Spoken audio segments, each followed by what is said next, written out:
Hi everybody, welcome back to the Knit Monkey podcast with a very, very sleepy Knit Monkey today. I probably sound like I've been gargling with spanners.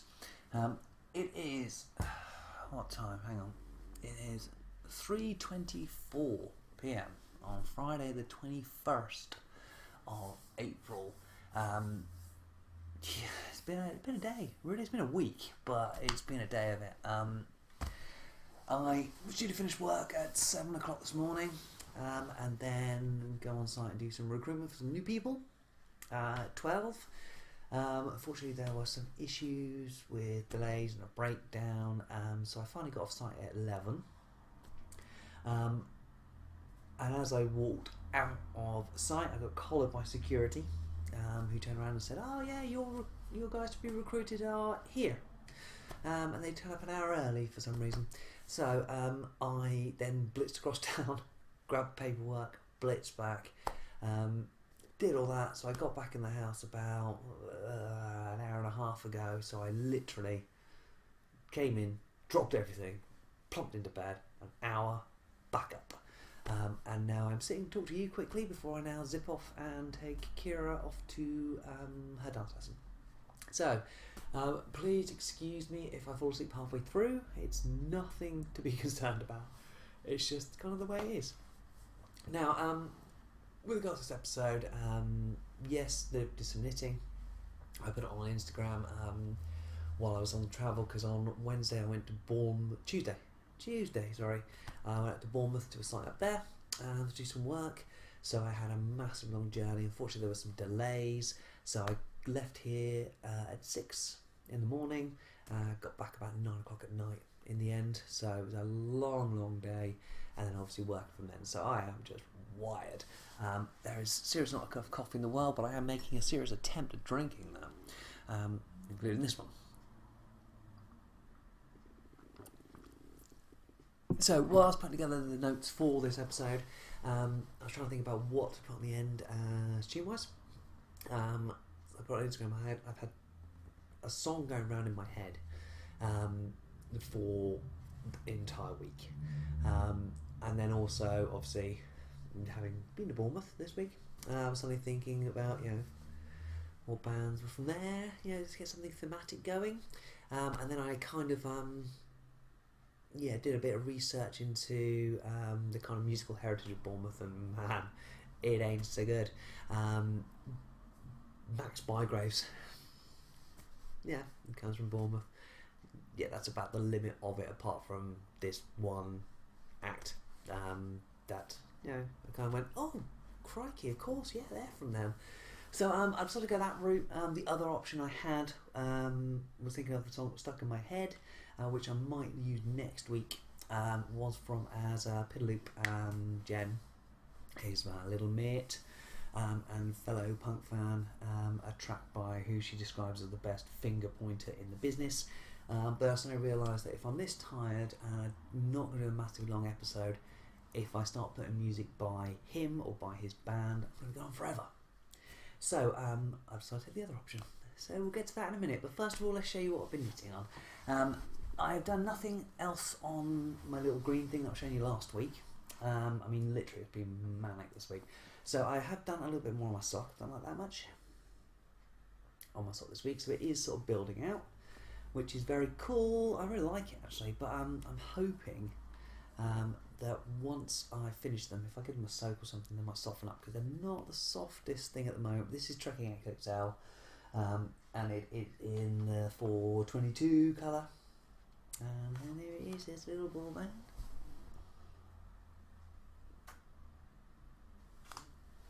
And yeah, 422. Let's see if we can actually get it at an angle. No, that's very shiny. It is quite nice today actually. It's weird to sort of sit in the sun, which is why I haven't sort of pushed myself through to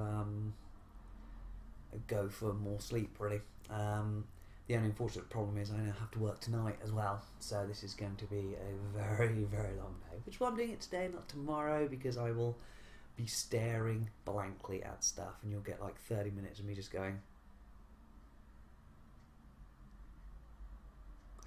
I don't know, that's probably one of my better expressions. No one really wants to watch it, do they? So I've been knitting this. I did it on the train on the way up. Train journey to Bournemouth is like 4 hours. It's a very weird way because you can't go direct because there's a big bit of water sticking out. If anyone knows the geography of the UK, so you kind of have to go round the outside. So it goes via like Westbury, which is a small town in the middle of flipping nowhere, which is a massive train junction, and then down to Southampton, and then down to Bournemouth, which is cool. And now it's actually transpiring that the trip to Bournemouth is going to be a weekly thing. So I'm actually going to get out. I didn't have much time this time. I'm going to get out and do a bit of exploration this Wednesday. Because by the time I finish on site, it's going to be around sort of 1 o'clock-ish. And the only train I can get back is at 6. So I'll have like 5 hours to wander around. I've done some research, and yes, there are some knitting shops and a knitting cafe within Bournemouth. So yeah, I'll probably be visiting those next week. Okay, so let's go on to the other part of my amazing kind of psychotic grinniness this week. Let's talk about what's been geeking me out. Now, it's been a very, very geeky week. A very geeky week of, I'm walking past the window, of new trailers for stuff that's coming out. Most of them have... It's mainly more quotable than anything else. So without naming any kind of names or films, if I just turned around to you and said, I only know one thing, it's time for the Jedi to end, everybody will realise that the first teaser trailer for The Last Jedi has appeared, and it looks awesome. Yeah, we like it. There's stuff blowing up, and there's plenty of Rey, which, to be honest, Daisy Ridley, that's no bad thing, to be fair. In fact, I used to follow the girl on Instagram when she used to run around, and she's mad as a box of frogs. But she's awesome.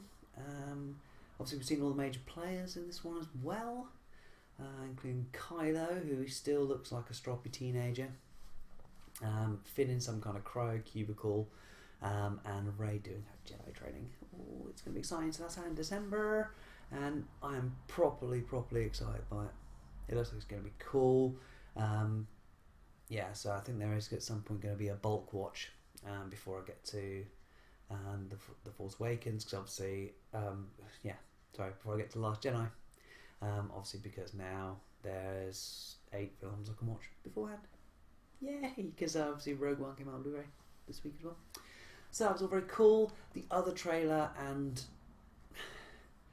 if there was a trailer I really wanted to enjoy, and then the trailer comes out and you kind of look at it and just go, yeah, right, I enjoyed that a lot more than I thought I was going to.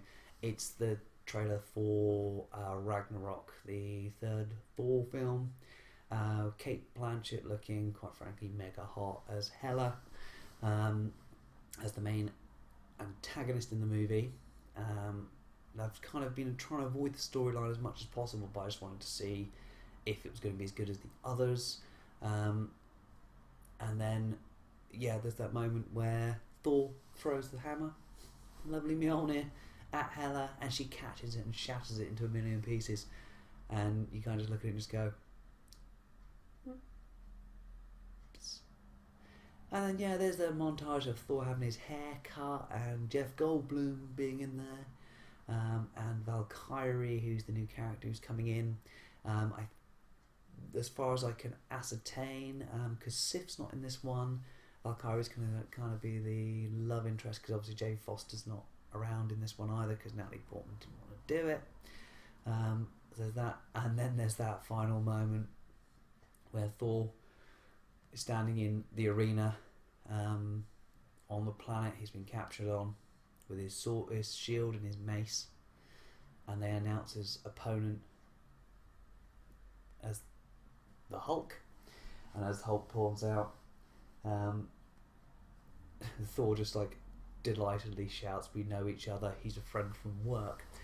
Just the moment that, I mean, I love Chris Hemsworth as Thor anyway. I love Chris Hemsworth generally. He's kind of one of those guys who, he seems really chilled, and he is so freaking masculine. He makes me feel like a 12-year-old girl compared.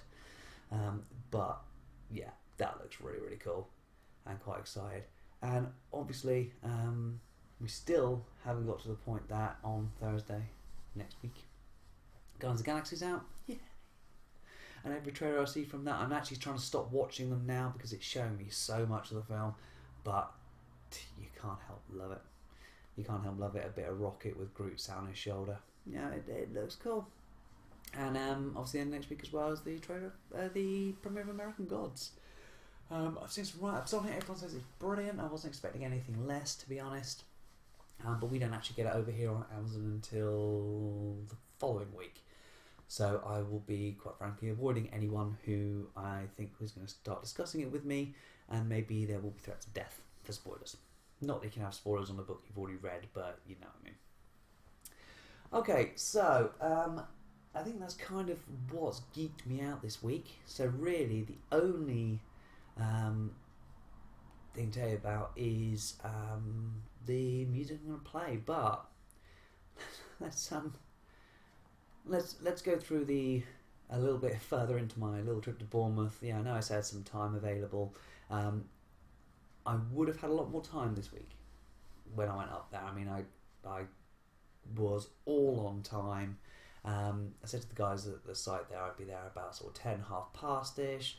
Train rolled in 10 to 10. There was a little bit of a delay. It was no problem at all. Went and spoke to the train guy. I said, yeah, get the bus across. You'll be there in 20 minutes or whatever. And then it's, it'll be a couple of minutes from where the bus actually stops. And I was like, this is awesome. This is, absolutely perfect. And the thought was that I would get off the bus. I would have a quick scan around for someone to grab a really, really strong cup of coffee because I needed one at that point, and then I'd scurry onto site and everything would be happy. So I spoke to the bus driver and gave him the address of the business park that they said the Amazon site was on. He said, oh yeah, I know where that is, that's brilliant, okay, we'll go over. And the bus stop, it was like a beacon from heaven. There may as well be a star above it. There was the best cafe I've seen on a business estate in ages, with the best mockers I think I've ever had. I had one literally as big as my head. It was all kind of happy, and then I said to the woman in there, okay, I'm going to go to Amazon, can you tell me where it is? And she went, no. Okay, helpful. But she pointed me to the estates office that's next door. So I popped into the estates office and said, hi mate, you alright, can you show me where Amazon is? Because I've got to go and visit. And said, yeah, it's on this business park, but it's on phase 1, you're on phase 2. Okay, so where exactly is phase 1 then? Phase 1 is on the other side of the airport. And the building itself is right next to the terminal. Okay, that's not so bad. I'll go and get the bus. Oh, actually, the buses only run when the flights run, which is every 2 hours. So you're going to have to walk it. Now, I don't know if anyone actually has any experience with airports, even smallish airports. I mean, you won't get a jumbo jet on those runways, but they do sort of Flybe and EasyJet kind of small planes. Sort of 32, 40 sort of seat people, up to, I think it's about 76, I think is the highest they do. The airports are big. Airports are really big. So he gave me directions to walk back down to the main road that I'd got to come past on the bus like 2 minutes before.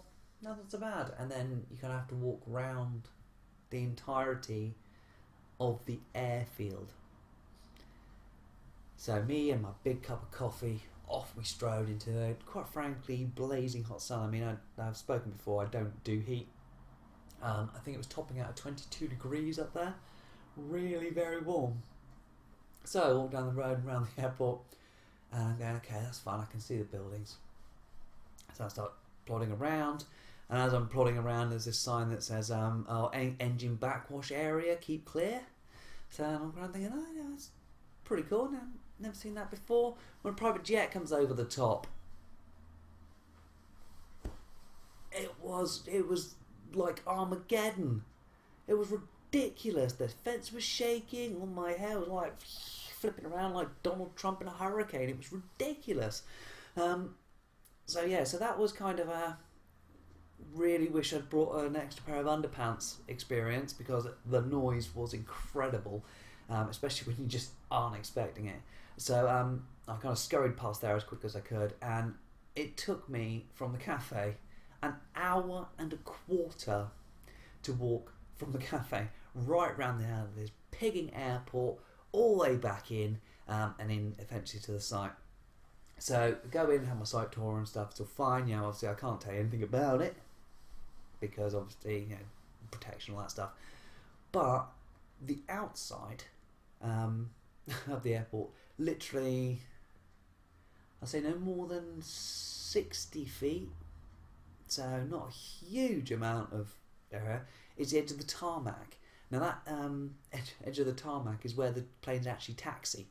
So they come down, they go to the main hangar, the main terminal, and then they turn right next to the Amazon depot, and it is the loudest thing ever, because effectively it's a corrugated iron shed.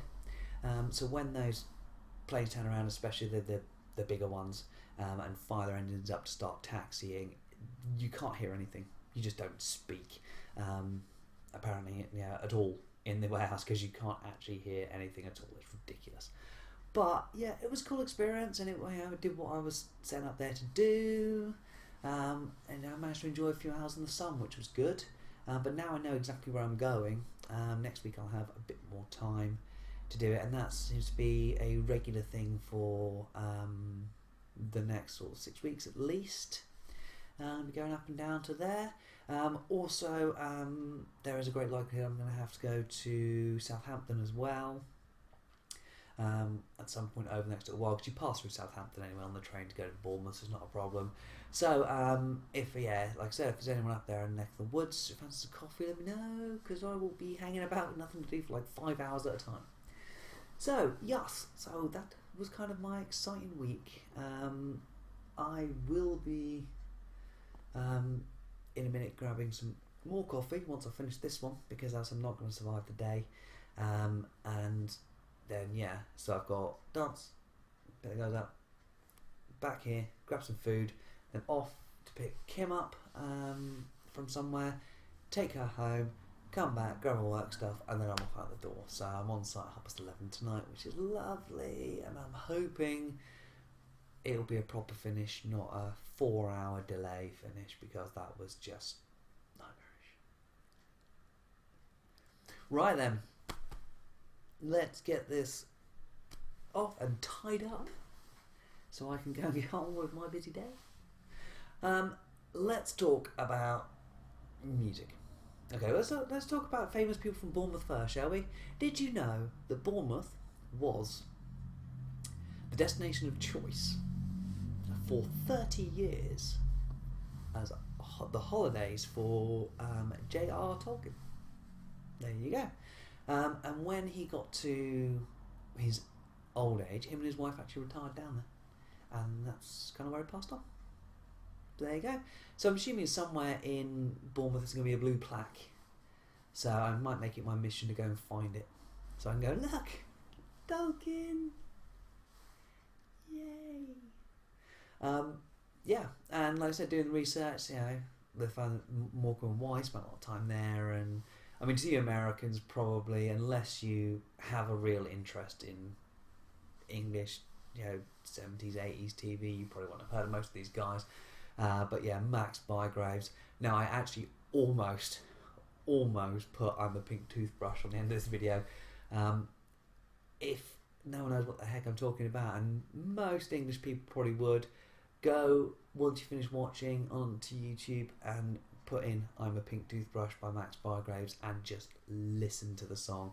It is, quite frankly, a song that he must have written while he was on some serious drugs. It properly is odd. It's odder than I Am the Walrus. It's a properly bizarre song. But I couldn't go that far. So let's take you a bit back in time with Nick Monkey's Internal TARDIS. For this track. Now, we are going back away for people like I Am Rachel Swims, This is way before you were born. In fact, actually, it's way before quite a lot of people who seem to follow me on Instagram were born, because we are going back to when I was 15. So we're talking 1991. Yes, I am that old. Everyone, I am actually that old. When I was at high school, obviously, you have moments where your taste changes, your appearance changes, your musical taste change. 91 is where it kind of started, end of 1991, where it kind of started for me changing musical taste. Up until then, I've been brought up on, Man, the Specials, the Selector, all the sort of two-tone stuff, soft rock stuff as well, Poison and Bon Jovi. I had sort of branched out a little bit away from there into Maiden and Guns N' Roses, Skid Row and all those sorts of bands with a bit more of an edge to them, or as edgy as they got back then, to be fair. During what they used to call the fourth year, so that would be that year where I was 15. Now it's referred to as year 10, I believe. So have you noticed, I always say it like I'm going to ask someone the question, and someone's going to sit off camera and just go, yeah, you're right, it's year 10. It's weird. But it's the way my brain works. But back there, it was called the fourth year. I had, discovered a few things, and a few friends would play me some tracks and stuff. And I got into Ned's Atomic Dustbin, I got into the Stone Roses and the Charlatans. Really kind of, it was a movement they used to refer to as Cool Britannia, which effectively was the precursor to Britpop as a terminology for music. And in 91, I encountered an album by a band, and this is where the Bournemouth connection comes in, because one of the members of the band was a guy called Steve. Oh, Stephen, who is right now a radio DJ and a cheese maker. There you go. The way people's careers change, eh? He is still part of the band anyway, but Stephen Alexander James, he born in Bournemouth. He went to high school. When he went off to study at university or at college, he was studying French randomly, and he bumped into this bloke who then subsequently introduced him to his school friends. And the guy he became friends with initially was called Graham Coxon, and then obviously he had his classmates as well. It was Dave Rowntree, and the very awesome and luscious Damon Albarn. They got together, started playing some gigs under a name I can't remember for the life of me, and then obviously one day turned around and rechristened themselves Blur. You see, Bournemouth, we're getting some cool music in now. Now, here's where I could have picked other songs. Blur have a great back catalogue and a great discography. I could have gone into Parklife from '94, which in that year you also had the big Britpop battle. There kind of wasn't. It was two bands just vying for a bit of attention, because in that year as well, Definitely Maybe came out by Oasis, and the two of them, they had this kind of faux rivalry, all put across by the press. They both sort of slagged each other off a bit, and they could release some good tracks that year. But I'm going to go back to 1991. I'm going to go back to that year because there was one song that kind of got played quite a lot. Now at 15, I will admit I used to go clubbing. There was a place we could all get into, so you go and have a few beers and stuff, and we probably should have got kicked out because we were really tiny. But we didn't. But there was one song I always used to kind of listen to while we were getting ready, and it's from Blur, and it's from the album Leisure. And it is probably the most famous single they released from that era. So I'm going to leave you with it now. And it is There's No Other Way. And this comes from a time when, quite frankly, you had the shoegazers. That's another thing the Americans won't understand. It was kind of a bunch of people in cherry red DMs who danced around with their floppy hair just staring at the floor, because why not? That was the style. But yeah, this is really light, really fluffy, and they all look about 12.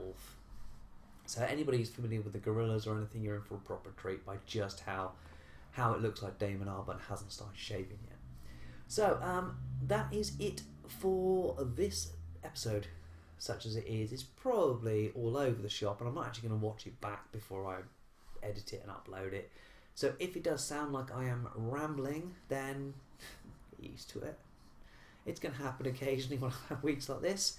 But yeah, so that's that. So I'm going to carry on with my sock for a bit before I go out. But in the meantime, if you do want to contact me any way, shape or form, he says dropping a stitch, excuse me, you can find me on Ravelry as NitMonkey, and there's a NitMonkey podcast group. You can find me on Instagram as well as NitMonkey, and you can find me on Twitter as NitMonkey as well, although as previously suggested, if you look up NitMonkey, it comes up with the gaming one, so don't worry about that. Things will be starting to be posted on there. And just obviously the important reminder that the NitMonkey is KNITTMONKEY. Don't forget the double T's, they're all important. So, from me to you, I will see you next time. Whether it's a week, whether it's a fortnight, who knows? But I'll leave you with the heady sounds of Blur. See you later.